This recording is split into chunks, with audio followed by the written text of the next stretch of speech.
Welcome to Liminal. This is Maggie Taylor, and thank you for being here with me. It is an honor to share this space with you. Today, we're talking about everything is energy. Energy cannot be created or destroyed, it can only be transferred or transformed. That is the law of conservation of energy in physics. And I know in physics that we're talking about measurable energy, but I consistently think about this statement and what it means in our lives. So, if everything is energy and energy is spirit, how do we determine what is spiritual and what isn't? So, is Reiki spiritual, but cleaning a house isn't? Is meditation spiritual, but walking the dog isn't? Like, who gets to decide what is energy if everything is energy? And who gets to decide what is spiritual if everything is energy and energy is spiritual? So, I don't think that we can separate it that way. I believe that energy moves through us all of the time, that there's always energetic movement, there's always a sharing on some level of energy. And I believe that it moves through our attention, our intention, the way that we speak, the work that we do, and the way that we make people feel. I also believe that everything is spiritual. So, of course, with that, I had someone come to my house this morning to power wash. Now, we live in a house that needs a lot of work, and the work is happening, but the outside hasn't been washed or power washed in at least a decade. So, this morning, as the power washer drove up the driveway, I felt a wave of relief. I met him outside. I walked around the house with him and I showed him where everything was. And he was a really nice guy who was super excited about power washing our house. He was happy to be doing the work. He was telling me about his other clients in the afternoon. And he was super excited to see the difference in how my house would look when he was done. Overall, he just kept talking about how much he loves what he does. So as I'm watching him and we're talking, I'm thinking, this guy is an energy healer. Now, a caveat, I would never say that to him. I don't know what this guy's beliefs are, and I would never impress my beliefs on someone unless they are open and willing to hear them. That's not my job, but internally, I am consistently having a conversation with energy and with spirit about what is really happening here under the surface. So this lovely man comes to someone's house. He focuses his time, his energy, his attention, and when he leaves, the house feels completely different. It feels lighter, cared for, and loved. So he is transforming energy. He takes something that's dark and covered with years of dirt on it, and he brings it into the light. And I believe that that is healing.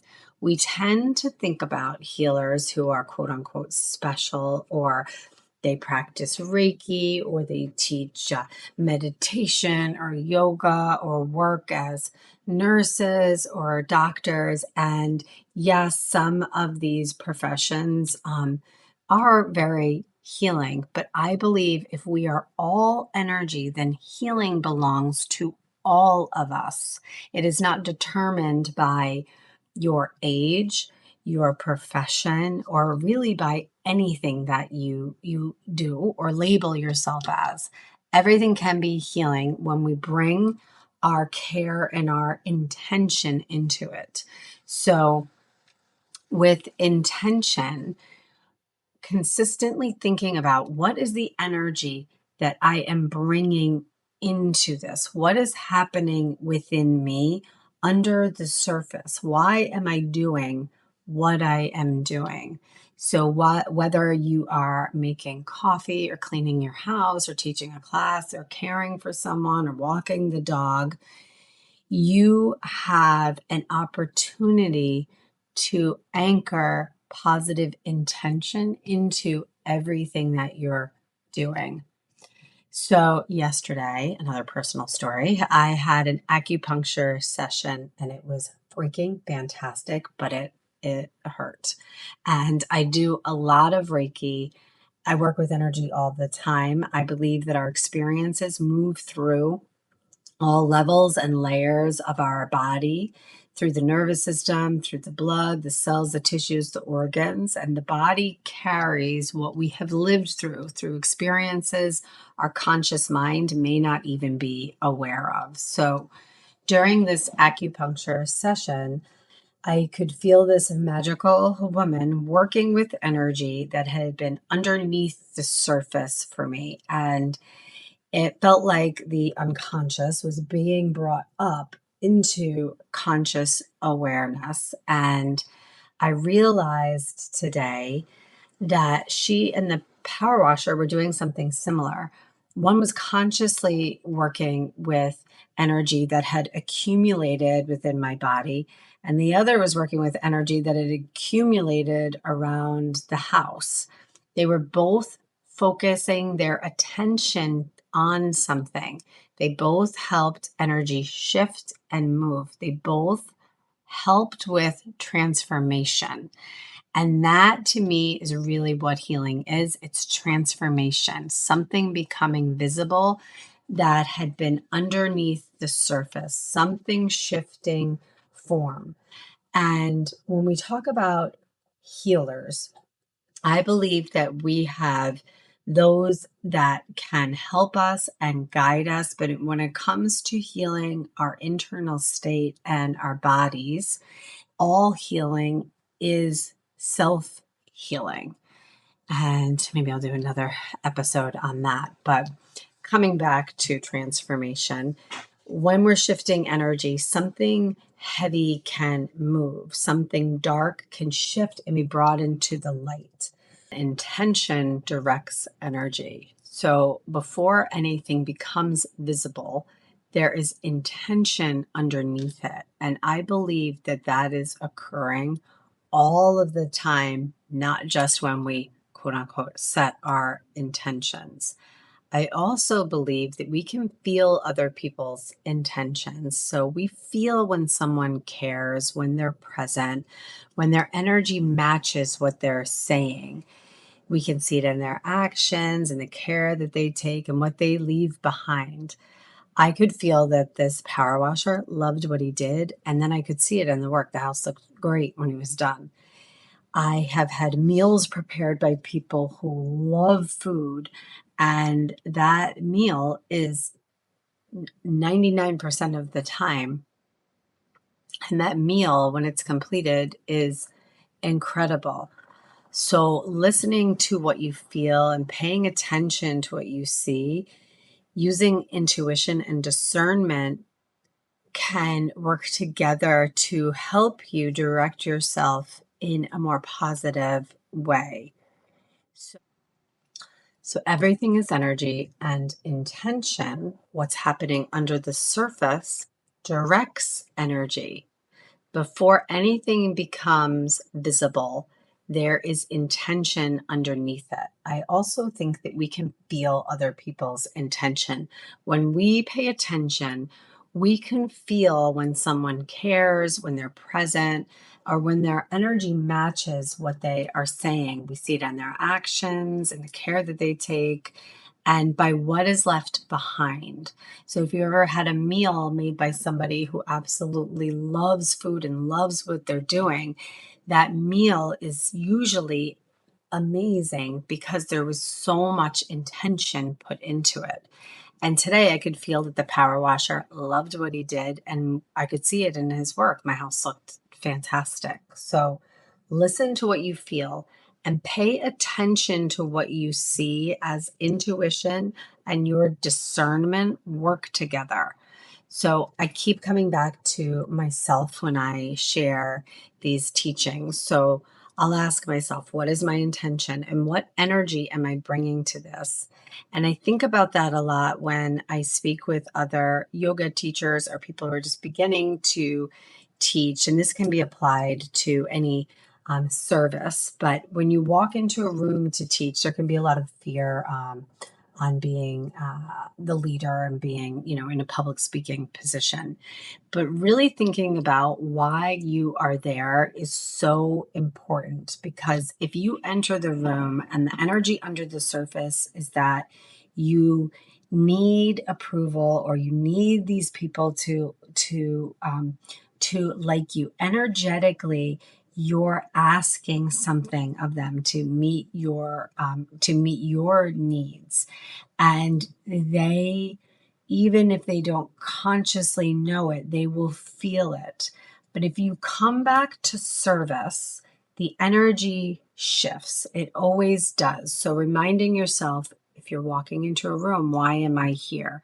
And I'm here because I want the people in this room to feel the magic that I feel when I do yoga. I want them to feel supported. I'm here to serve. And you can feel the difference. And whether or not people around you understand that, they can feel the difference. The same action that you do can carry completely different energy depending on what is underneath it.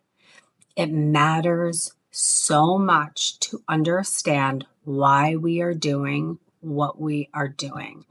And that doesn't mean pretending that everything is wonderful when it isn't. It doesn't mean becoming like a Pollyanna and walking around refusing to acknowledge pain. Your light is in your authenticity. So going back to the yoga teacher example, yes, you may be afraid. Yes, there may be a part of you that wants approval, but what part is leading? And that is the part that will show up in the transformation into form. So I'll say this again, that your light is in your authenticity. Your light is in being true to yourself. It's being honest about who you are and how you feel. And it's willing to see yourself clearly. So your light may be very joyful, but it also may be grieving. It may be angry. It may need to set a boundary. It may need to say no and piss a lot of people off. It may need to decide it's finished explaining. Love can be honest and love can be firm. And when we talk about love, there's love for others and love for the self, and both are equal. So intention is what matters. We have no idea when we put our energy out how someone will receive it or how they will interpret it. And how someone interprets our energy is really not our concern. Our concern is, who am I? Why am I doing what I'm doing? And what energy am I putting out? Because that is the only part that we have any control over. And this is our only time here as this particular person in this particular life. Yes, I believe in many lives, so I want to be specific here. In this life, as this person, you have an opportunity every moment to share your light, not just when you go to this class or not just when you go to this meditation. In every moment, because everything is energy, you have an opportunity to share your light. And your light doesn't have to reach millions of people to matter. It may move through the way that you speak to one person. It may move through your work or in the way that you care for people around you. It can move through you while you're driving a car and sending positive energy to the other cars that pass by. We don't get to decide what happens with the energy that we put out. We get to decide, what am I putting into this? Everything is between you and spirit. Again, if everything is energy and energy is spiritual, everything is between you and spirit. We can begin to release the expectation that someone else will give us a validation that we are craving. And believe me, I have these wounds. That's why I am able to talk about them here. I want to be understood. I know that when I get triggered, I feel like I have to respond. I have to text the person. I have to explain myself and tell them why I am right. And I do that sometimes. I know that. And sometimes intellectually and energetically, I know that responding from that place, from the wound, is not going to help me, but sometimes the wound wants to respond and it wants to be understood and it pushes stronger, and and sometimes that energy wins. And the healing is not in beating yourself up for it or myself up for it. It is from learning from it. It's from transforming it. It's from seeing it, growing from it. So, in my own reactions, I'm not going to sit here and beat myself up because I reacted. I'm going to ask myself, what happened inside of me? What was I trying to get from that person? Why did I feel that I needed them to understand me when everything is between me and spirit? How do I want to set myself up in the future so the next time that I feel that activation, because believe me, it's coming, I have enough space to make a different choice. That is the self healing, the awareness, the honesty, and then creating something different for next time. Sometimes we have a beautiful conscious intention and a wound comes through and overrides it. We intend to create peace, but our nervous system is activated. We intend to communicate clearly, but suddenly we're defending ourselves. We intend to stay grounded, and then the ground falls out. So for me, the wound feels urgent, like I need to respond right now. Um, Alignment doesn't feel like that in my body. Alignment feels steadier. It gives me enough space to ask, do I actually need to respond? What is happening inside of me? Why is this so important to me right now? What energy will I be putting out into the world if I respond from this place? Sometimes the aligned response is direct, sometimes it's a boundary, and sometimes it's silence. The awareness creates the space where we have a choice, and awareness is where change begins. So, how do we do that? We slow everything down, we calm the nervous system, we practice self study, we begin to understand how we think, how we react, and what happens in the body when an old wound is activated. Then, little by little, we create new patterns. This is neuroplasticity. The brain can change and our patterns can change, but it takes intention and it takes awareness and it takes taking the time to allow your nervous system to readjust.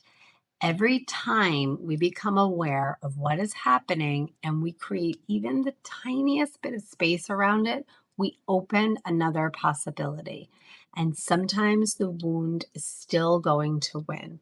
And those of us like me with teenagers, whew, that wounds is poked at a lot. And when we recognize it, taking accountability is also energy. Everything is energy. So if the wound is activated and something is said that you're not happy or proud of yourself for, what you can do is take accountability and ownership and share the energy you are moving from and where you want to be moving from. So today I looked at it, I learned from it.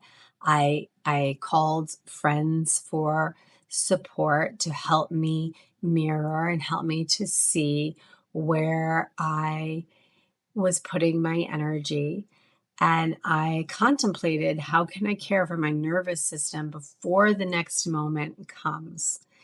And once we can see it, then we can work with it. For me, the spiritual perspective always comes back to this. You are loved. You are guided.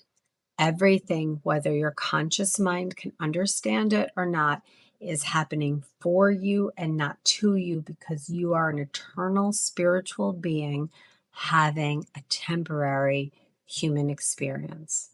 You are never alone, and you are here for your soul to experience itself, to grow, to learn, and keep coming back to the truth of love. And that return to love includes honesty. It includes being authentic with yourself. It includes boundaries, and it includes recognizing where we are wounded and taking responsibility for the energy that we create from those wounds. We can only work with the awareness and the resources we have in each moment. And if you've made it this far with me, you are clearly on the awakening path.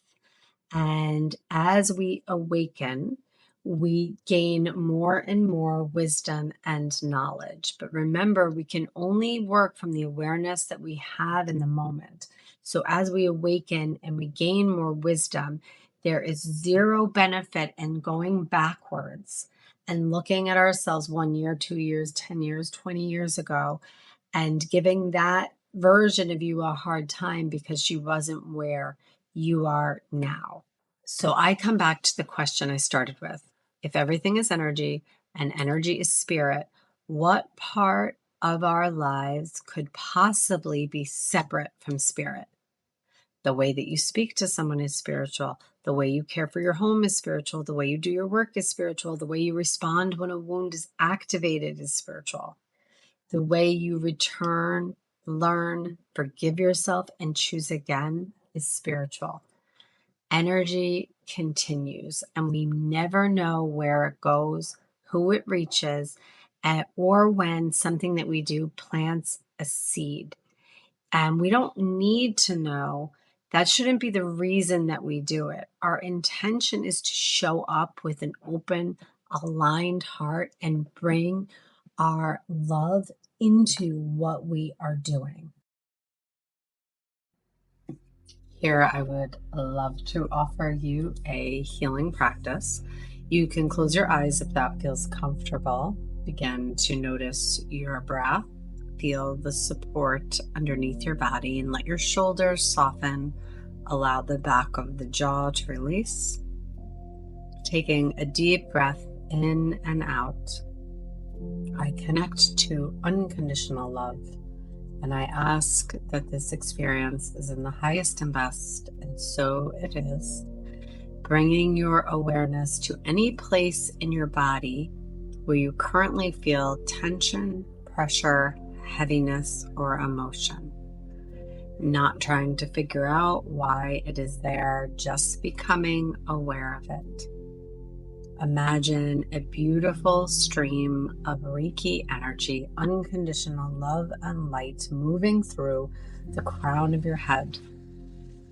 It moves through your mind, it moves through your throat, your heart, your nervous system, your blood, your cells, your tissues, and every space within all of your organs.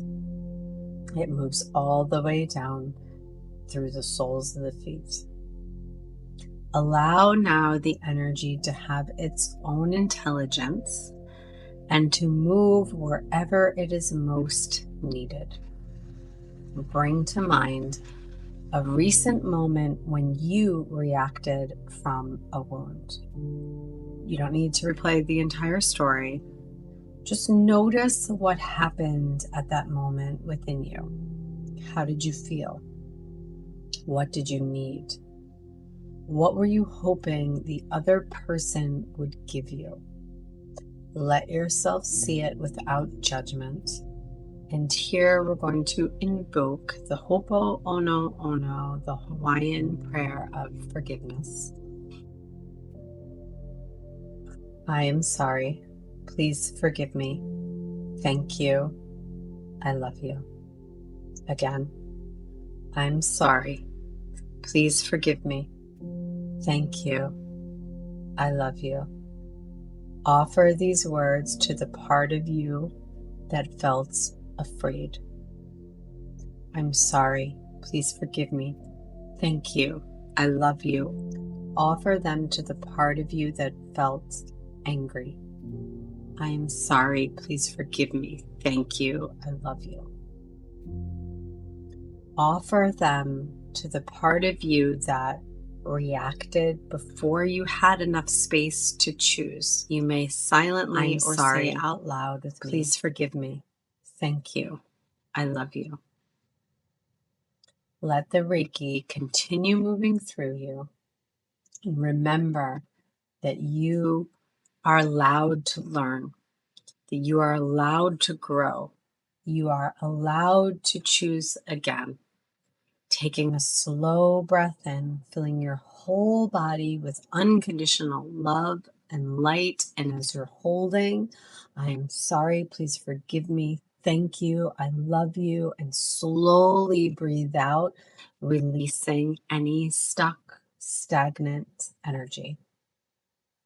And ask yourself here quietly, what energy do I want to bring into what comes next? And let the answer come through your body before your mind tries to create it. Feeling it here and breathing with it here. You're welcome to stay here as long as you feel called, and when you are ready, you can gently open your eyes.